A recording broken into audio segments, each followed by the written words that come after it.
আমার ভগবানে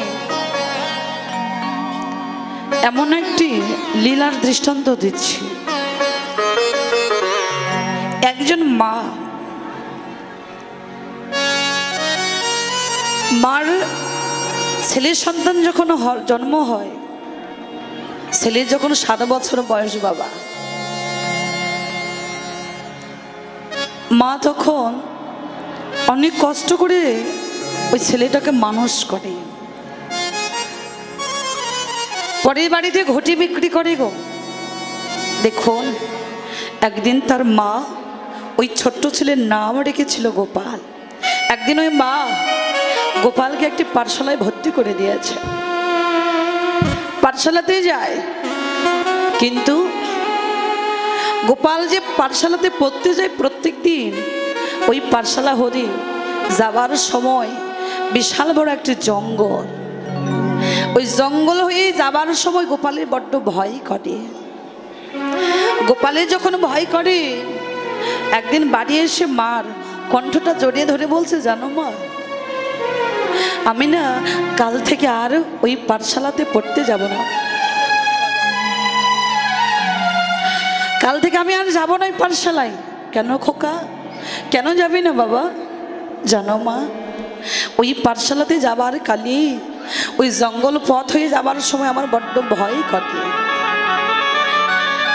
মা গোপালের বদন পানে তাকে বলছে, গোপাল, ওই জঙ্গলে যাবার সময় তোর ভয় করে, তুই চিন্তা করবি না বাবা। ওই জঙ্গলে তোর একজন দাদা থাকে, তো দাদার নাম হচ্ছে মধুসূদন দাদা। যাবানি কালে ওই জঙ্গলে দাঁড়িয়ে তুই মধুসূদন দাদা বলে চিৎকার করে ডাকবি। দেখবি তোর ডাক শুনে তোর মধুসূদন দাদা তোকে জঙ্গল পথটা পার করে দেবে। মার কথা শুনে পরের দিন গোপাল যখন ওই পাঠশালাতে যায় গো, যাবার সময় ওই জঙ্গল পথে দাঁড়িয়ে গোপালের মনে পড়েছে, মা বলেছে এই জঙ্গলে আমার মধুসূদন দাদা থাকে। তাই ওই জঙ্গলে দাঁড়িয়ে গোপাল চিৎকার করে ডাকছে, মধুসূদন দাদা, ও মধুসূদন দাদা,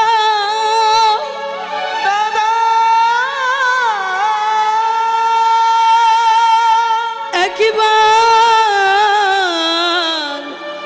কৃপা করে দেখা দাও। দেখা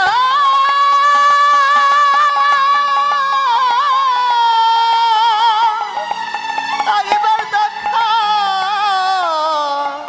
দেখা মধুসূদন দাদা, ও মধুসূদন দাদা। জগতে কোন ভক্ত একবার যদি ওই অনুরাগের পথে বসে এই হৃদয় কপাটের দরজাটা খুলে দিয়ে নয়নের জলে যদি ভগবানকে ডাকার মতো ডাকতে পারে, বাবা ভগবানের একটি নাম হচ্ছে বিপদ ভঞ্জন মধুসূদন। যদি কোনো ভক্ত বিপদে পড়ে আমার ভগবানকে যদি ডাকার মতো ডাকতে পারে, ভগবান কি থাকতে পারে? ভগবান আর নিজেকে ধরে রাখতে পারলেন না, রাখালিয়া বেশ ধারণ করে সম্মুখ মাঝে এসে দাঁড়িয়ে গোপালকে বলছে, হ্যাঁ রে গোপাল, তুই ডাকছিস আমায়? ও দাদা, তুমি আমার মধুসূদন দাদা? বলছে, হ্যাঁ রে দাদা, এই জঙ্গলে বড্ড ভয় করে, একটা বার তুমি আমায় পার করে দাও, একটা বার এই জঙ্গলটা পার করে দাও। মধুসূদন গোপালের দুটি হাত ধরে জঙ্গল পথটা পার করে দিলেন। এইভাবে যেতে আসতে একদিন মার কাছে গিয়ে বলছে, জানো মা, যে জঙ্গল হয়ে আমি যাতায়াত করি, ওই জঙ্গলে আমার মধুসূদন দাদা আমায় জঙ্গল পথ পার করে দেয়।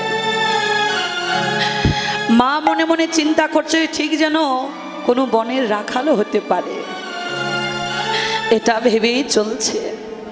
যাবার সময় যেই পাঠশালাতে পড়ে বাবা, ওই পাঠশালার মাস্টার মশাই, যে মাস্টার মশাই ছিল, ওই মাস্টার মশাই মা মারা গেছে। তার মায়ের ক্রিয়াকর্ম করবার জন্য মাস্টারমশাই কি করলেন? ওই মাস্টারমশাই ওই জায়গায় গিয়ে প্রত্যেকটা ছাত্র ছাত্রীর কাছে গিয়ে বলছে, হ্যাঁ রে, আমার মা তো মারা গেছে, তো আমার মায়ের ক্রিয়াকর্মর জন্য বল তোরা কে কি দিবি? কেউ বলছে মাস্টারমশাই আমি চাল দিব, কেউ বলছে মাস্টারমশাই আমি ডাল দিব, কেউ বলছে আমি তেল দিব। সবাই অনেকেই অনেক কিছু দিতে চেয়েছে, কিন্তু গোপাল একটি কোণে বসে আছে। মাস্টারমশাই গোপালের কাছে গিয়ে বলছে, হ্যাঁ রে গোপাল, সবাই তো সব কিছু দিতে চাইলো, তুই তো কিছু বললি না, তুই কি দিবি বল। গোপাল দুটি নয়নে জল ছেড়ে দিয়ে বলছে, মাস্টারমশাই আমরা কি দিতে চাইবো বলো, আমি কি দেব বলো, আমার যে দেবার মতো কিছু নাই মাস্টারমশাই। আমার মা পরের বাড়িতে ঘটি বিক্রি করে সংসারটাকে চালায়, যদি আমার মায়ের ঘটি বিক্রি না হয় সেদিন আমাকে আর মাকে অনাহারে থাকতে হয়, তাই তোমায় দেবার মতো তো কিছু নাই। ঠিক আছে ঠিক আছে মাস্টারমশাই, তুমি যখন বলেছো আমি আমার মার কাছে জিজ্ঞেস করে বলবো যে মা কি দিতে পারবে। গোপাল মায়ের কাছে গিয়ে বলছে, মা আমার পাঠশালা মাস্টারমশাই মা মারা গেছে, তো তার মায়ের শ্রাদ্ধের জন্য অনেকেই অনেক কিছু দিতে চেয়েছে, মা আমি কি দেব বলো। গোপালের মা গোপালকে বুকের ভেতর জড়িয়ে ধরে নয়নের জলে কেঁদে বলছে, বাবা গোপাল আমরা কি দিতে চাইবো বলো বাবা, আমাদের তো দেবার মতো কিছু নেই, তুই তো সব জানিস বাবা, আমরা কিছু দিতে পারবো না, তোর মাস্টার মশাইকে গিয়ে বলবি। এই কথা যেই বলেছে বাবা, ওই ছোট্ট গোপাল সারা রাত্রি আর ঘুমায়নি, সারা রাত জেগে শুধু নয়নের জলে কেঁদেছে, নয়নের জলে কাঁদতে কাঁদতে চোখ দুটো লাল হয়ে গেছে।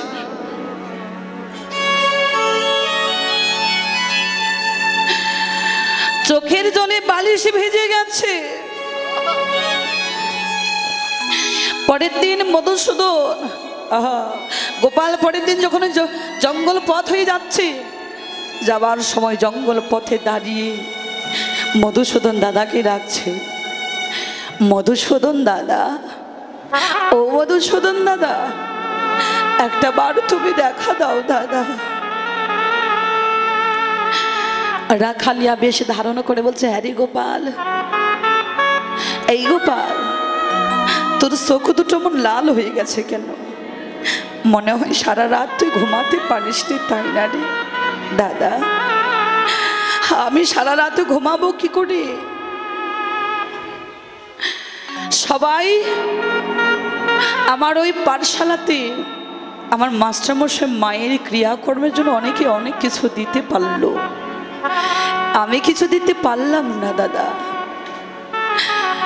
এই ভেবে সারা রাত্রি আমার চোখের পাতা দুটো আর এক করতে পারিনি। হ্যাঁ রে, তোর এই দাদা থাকতে তোর চিন্তা কিসের? তোর চিন্তা কিসের? তোর মাস্টারমশাইকে বলবি তার মায়ের ক্রিয়াকর্মের জন্য যত দই লাগে ওই দইটা আমি তোকে দেব। গোপাল ছুটে গিয়ে মাস্টার মশাইকে বলে, মাস্টার মশাই আপনার মায়ের শ্রাদ্ধে যত দই লাগে ওই দইটা আমি দেব। যেই না বলেছে, এইরকম বড় করে একটা প্যান্ডেল তৈরি করেছে বাবা, 500 লোকের মতো বাজেট নিমন্ত্রণ করা হয়ে গেছে, অনেকেই পরিবেশনও করছে। যারা পরিবেশন করছে তারা মাস্টারমশাই কাছে এসে বলছে, মাস্টারমশাই এখনো দই তো পৌঁছালো না। মাস্টারমশাই একবার ঘরে যায়, একবার বাহিরে যায়, হঠাৎ দূর থেকে দেখছে ওই ছোট্ট গোপাল ছোট্ট একটা দইয়ের ভাণ্ড হাতে নিয়ে ছুটতে ছুটতে আসছে। মাস্টার মশাইকে বলছে, মাস্টার মশাই এই নিন দইয়ের ভাণ্ড, এখান থেকে যত লাগে দই সবাইকে পরিবেশন করুন। মাস্টার মশাই যেই ওই একটা দইয়ের ভাণ্ড দেখেছে ক্রোধান্বিত হয়ে গেছে। কিরে, মাত্রই একটা দইয়ের ভাণ্ড, আমি কত লোককে নিমন্ত্রণ করেছি, আর একটা দইয়ের ভাণ্ড থেকে আমি কজনের পাতে দই দিব বল। যারা পরিবেশন করছে তাদের হাতে দইটা ধরিয়ে দিয়ে ঘর থেকে বেঁধে নে গোপালকে মাটিতে ছুঁড়ে ফেলে দিয়ে পিঠে জোরে জোরে আঘাত করছে, মারছে। গোপাল আমার ধুলাই পড়ে গড়াগড়ি কাঁদছে আর বলছে, মাস্টার মশাই আর আমাকে অমন করে মারিবেন না, আমি যে সহ্য করতে পারছি না, আমার যে আঘাত লাগছে, বড় ব্যথা করছে। গোপাল ধুলাই পড়ে কাঁদছে গো। এদিকে ওই একটা দইয়ের ভাণ্ড থেকে যারা দই পরিবেশন করছে তারা ছুটে এসে বলছে, মাস্টার মশাই এ কি করছে, গোপালকে আর মারবেন না, জগতে বহু রকম দইয়ের ভাণ্ড দেখেছি, এমন দইয়ের ভাণ্ড কখনো কোনোদিন চোখে দেখি নাই। মাস্টার মশাই এ কেমন দইয়ের ভাণ্ড, এখান থেকে দই শত দেই সবাইকে পরিবেশন করছে, দই কিছুতেই আর কমে না, ইচ্ছে মতো যাচাই মতো দই পরিবেশন করলাম, দইয়ের ভাণ্ড যেমন তেমনই রয়েছে। মাস্টার মশাই গোপালকে ধুলার ধরনী থেকে উঠাই বলছে, বাবা এই গোপাল সত্যি করে বল না, তুই এই দইয়ের ভাণ্ড কোথায় পেয়েছিস, তোকে কে দিয়েছে? মাস্টার মশাই এই দইয়ের ভাণ্ড আমার মধুসূদন দাদা আমায় দিয়েছে। হ্যাঁ রে, তোর দাদাকে আমি দেখতে চাই, একটাবার আমায় নিয়ে যাবি তো দাদার কাছে। তো দাদা কোথায় থাকে? মাস্টার মশাই আমার দাদা যে ওই জঙ্গলে থাকে, চলুন। গোপাল মাস্টার মশাই হাত ধরে নিয়ে গেলেন সেই জঙ্গলে। জঙ্গলে গিয়ে নয়নীর জলটা ছেড়ে দিয়ে ডাকছে, বারবার আকুল প্রাণে যখন মধুসূদন মধুসূদন বলে ডাকলেন, ভগবান আবার সেই রাখালে আমি সে দাঁড়িয়ে বলছে, আরে গোপাল ডাকছিস কেন? দাদা আমার মাস্টার মশাই তোমায় দেখতে চায়। মাস্টার মশাই এই দেখুন আমার দাদা দাঁড়িয়ে আছে। হ্যাঁ রে, তুই দেখতে পাচ্ছিস, আমি তো দেখতে পাচ্ছি না, কোথায় তোর দাদা? মধুসূদন দাদা বলছে, গোপাল তোর মাস্টার মশাই আমায় দেখতে পাবে কি করে? তোর মাস্টার মশাই যে আমার ভক্তির অঙ্গে আঘাত দিয়েছে, ব্যথা দিয়েছে। ইহ জগতে যদি কেউ আমার ভক্তকে আঘাত করে ব্যথা দেয়, সে কখনো আমার দেখা পায় না। যদি সে তোর কাছে ক্ষমা চাই তবেই দেখা পাবে। মাস্টার মশাই আপনি আমায় আঘাত করেছেন এই বলেই আমার দাদার দেখা আপনি পাবেন না। মাস্টার মশাই বুঝতে বাকি রইল না, গোপালকে জড়িয়ে ধরে বলছে, গোপাল শোন রে গোপাল, আবার তোর ওই মধুসূদন দাদাকে দেখার আর কোনো দরকার নাই। নয়নে এই জন্য কেঁদে বললেন, তোর মধুসূদন দাদাকে দেখার দরকার নয়, কিন্তু গোপাল আজকে তোর রাতুল চরণে এমন একটা নিবেদন কি জানিস? ওরে গোপাল তোর মতো ভক্তের চরণ ছাড়া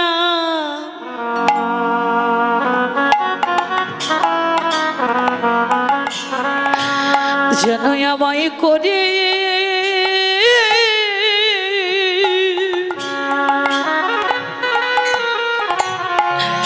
আমায় করে সিনারে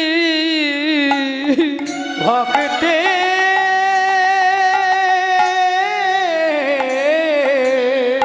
সবাই চরণ ধুলি মাখো হরি বল। চরণ ছাড়া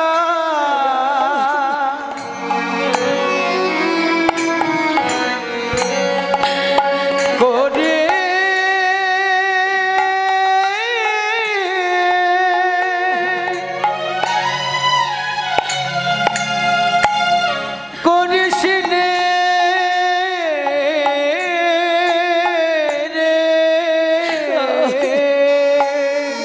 ভক্তে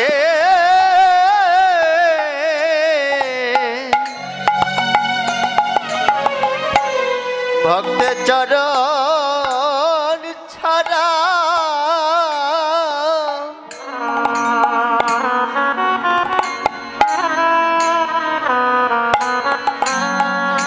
আমায় করে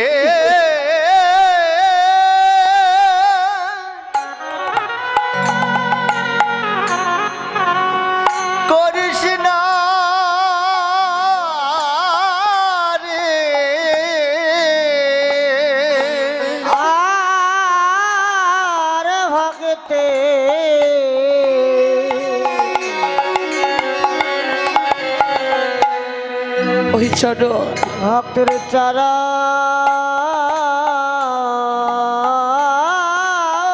ছাড়া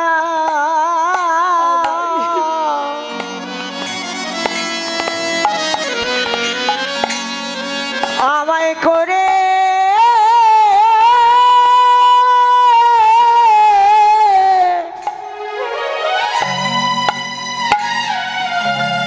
করিস না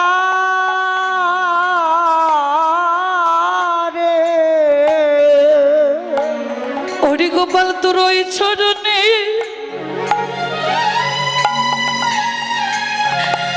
আমি তোর ওই চরণে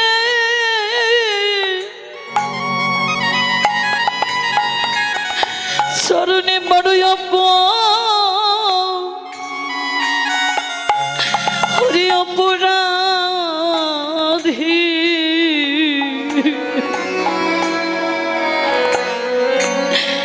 গোপাল রে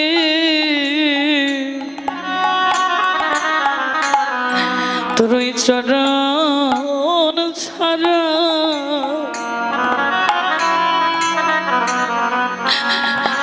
যেন আমায় করে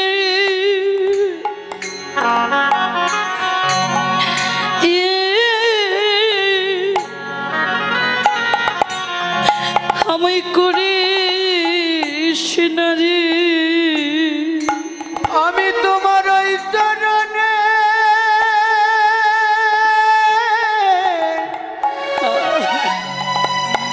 তোমার ওই চরণে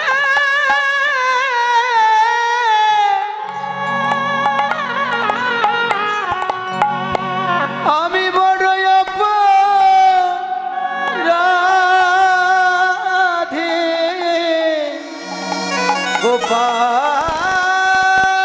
গোপাল রে রে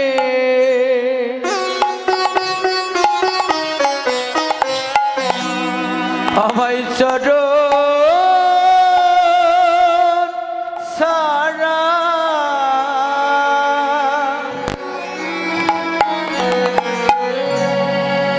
করে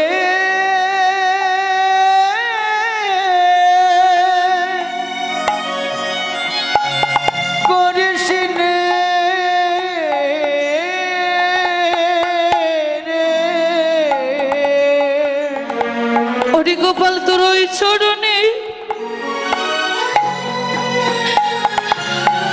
আমি ওই চরণে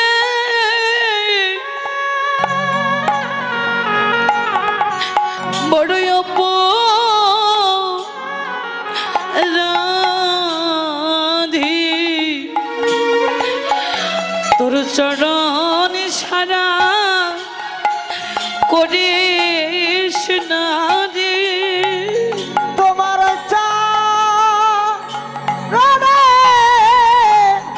অপরাধী চরণ ছাড়া করিস না রে তোমার চরণে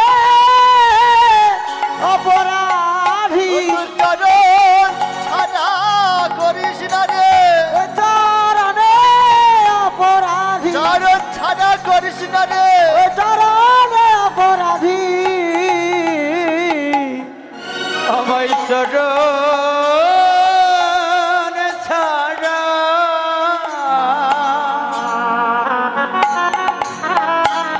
করি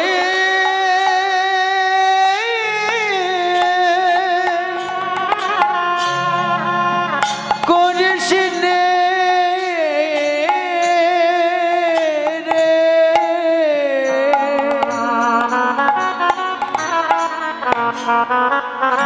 গোপালের কৃপায় মাস্টার মশাই ভগবানের দেখা পেল।